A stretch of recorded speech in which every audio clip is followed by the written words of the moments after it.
55 साल के जो को कुछ ही मिनट पहले अपने दिल में दर्द होने का महसूस हुआ। कैलिफोर्निया के प्लान नेशनल फॉरेस्ट में कुछ उजाड़ सड़क पर जो अपने कार को लेकर यह देखने के लिए आए थे कि अगले दिन कौन सी जगह अच्छी रहेगी अपने परिवार के साथ आने के लिए। लेकिन जैसे जैसे वो रात में आगे बढ़ते गए वैसे ही वो स्नो में फंसते गए, यानी कि बर्फ में फंसते गए और बाहर निकल के अपने कार को धक्का लगाने लगे और उसी समय उनके सीने में दर्द होना भी शुरू हो गया। और ये 24 फरवरी 1978 था और वो मदद से मीलों दूर थे। जब जो को कुछ समझ में नहीं आ रहा था कि अब क्या किया जाए तो अपने गाड़ी में जाके बैठ गए। जब जो अपने गाड़ी में बैठे हुए थे तब उन्हें एक पिकअप ट्रक का 2 हेडलाइट दिखाई दिया था।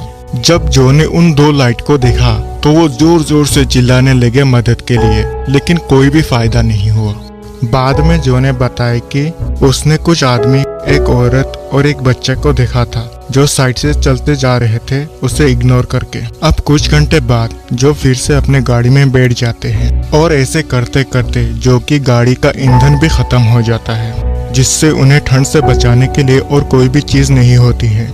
अब वो वहां से पैदल ही निकलने की कोशिश करते हैं और ऐसे ही पहाड़ से पैदल निकलते निकलते करीब 8 किलोमीटर बाद वो एक 1969 मर्क्यूरी मोंटेगो कार के करीब से जाते हैं। जो को वो कार उन लोगों की लगता था जिनको जो ने पहले देखा था।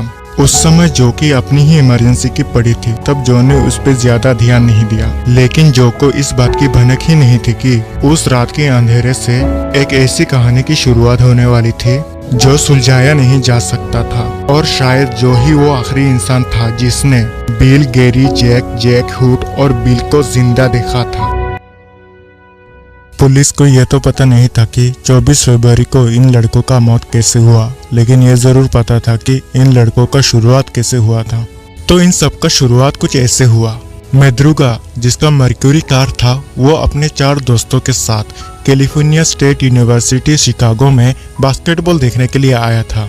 वो लोग जिस गेम को देखने के लिए आए थे वो गेम करीब रात के लगभग 10 बजे खत्म हो जाता है और वो लोग एक दुकान से कुछ खाने की चीजें खरीदते हैं और वहां से गाड़ी से चले जाते हैं। लेकिन वो लोग साउथ में जाने की वजह जहां पर उन लोगों का घर था वहां से ईस्ट में 50 मील दूर तक चले जाते हैं। जब जो ने उन लोगों का कार को देखा था तब वो बास्केटबॉल गेम जहां पर हुआ था उससे 70 मील दूर था। अब 25 फरवरी की सुबह जो फॉरेस्ट रेंजर के पास पहुंचते हैं और उनसे मदद लेते हैं, जहां पर जो को मेडिकल ट्रीटमेंट के लिए भेजा जाता है। लेकिन वो कोई भी मर्क्यूरी कार देखने की बातें नहीं होती है क्योंकि अभी तक किसी को पता ही नहीं था कि वो 5 लड़के गायब हैं। लेकिन कुछ दिन बाद न्यूज़पेपर में उन 5 लड़कों के गायब होने की न्यूज़ को दिखाया जाता है जो कि 24 फरवरी को गायब हो गए थे। जब टेड और बिल दूसरे दिन घर नहीं आते हैं तो उनके घरवाले दूसरे लड़कों की घरवाले को कॉल करते हैं, लेकिन उन लोगों को भी कुछ भी पता नहीं होता है और फिर वो पुलिस को कांटेक्ट करते हैं। अब 28 फरवरी को पुलिस को उन लड़कों का गाड़ी मिलता है उस जगह पर जहां पर जो ने आखिरी बार देखा था। उन लड़कों ने जो भी चीजें उस दुकान से खरीदी थी उनमें से सिर्फ एक आधा खाया हुआ कैंडी बार ही बचा था और गाड़ी की चाबी भी मिसिंग था। गाड़ी में पेट्रोल भी था। गाड़ी थोड़ी सी बर्फ में फंसा हुआ था, लेकिन वो 5 लड़के मिलकर उस गाड़ी को निकाल सकते थे गाड़ी के छोड़ने के अलावा।